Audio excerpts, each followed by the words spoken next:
in Manchester United's Premier League history. Under Ferguson, with the 810 matches played, they lost 114. But since him, with the 448 matches played, they've lost the same number of games. That sort of sums it all up, doesn't it, Wrighty? Yeah, but you are comparing a lot of people to Sir Alex Ferguson. You know, I think he's a 1 in a million. You do feel for Ruben Amorim because I don't know how many games he's been there now, but we're seeing maybe little bits of improvement. Like he mentioned, there's little bits of improvement. I can't see it personally properly because when they're in a game and you're trying to see something different, especially when they go behind, you know, it's when they come alive. And I don't know, maybe once the summer comes, maybe get some players in, we might see more progress with them. But at the moment, I think they just want this season to end. I think the fans, I sense that they were happy with some of the performances before we went on the break. They felt like maybe his ideas were being implemented and the players were starting to show some progress, as you just said. But tonight, it just didn't feel like that. No, I mean, I think the last Europa League game I was there at Old Trafford, it did feel very different, scoring, the energy in the crowd. I felt like there was maybe a point to prove in some interviews that had been previously said about the team, about the squad. But look, tonight it's difficult because we're beaten by a better team and you don't have to have the ball for large parts of the game, but you have to be clinical. And what Man United have, they have a -4 goal difference. So as the manager alluded to there, we have to be better in the final third. We're having a -4 goal difference isn't good enough. And where I think in terms of the focus is on the Europa League, Europa in terms of trying to get into that Champions League spot, you have to look at their table there. When you're making cost cuts for your fans, every position in the Premier League, 12th, 11th, is worth millions of pounds. So it's actually massive to try and move up the table in the Premier League as well when you're trying to get money when everything is being stripped back of the club.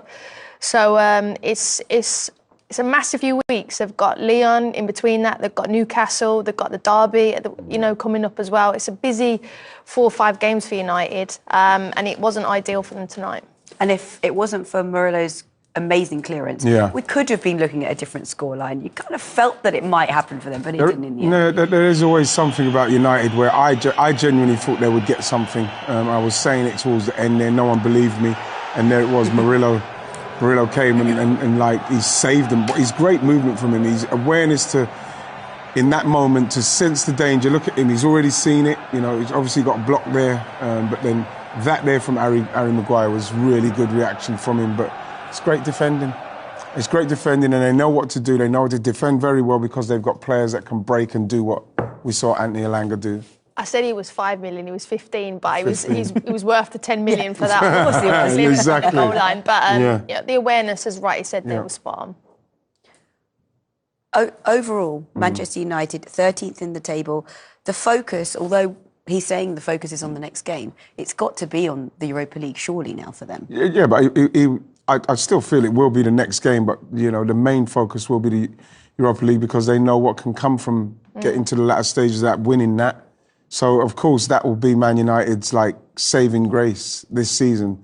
But again, you know, they're safe in the Premier League. It's not like they've got a problem with the Premier League. So I think all the energy will probably go on the Europa League.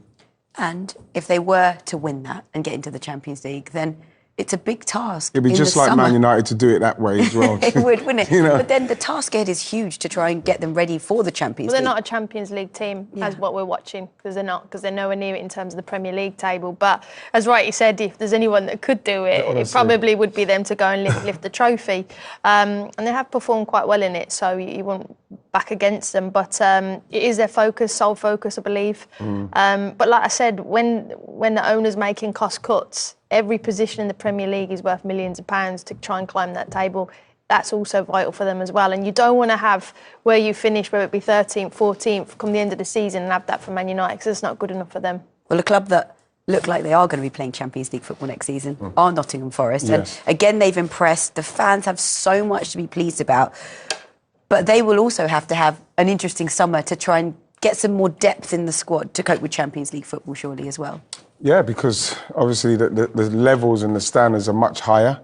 You're probably going to... They've got players that you can see that will probably do okay in the Champions League, but then when you're going into Champions League, there is another level that you have to go to, especially if you're going in You know what I mean? To try to see what it's about. You want to get the kind of players to see if they can acclimatise to the level of what you're doing, and then you start seeing how far you can go in that.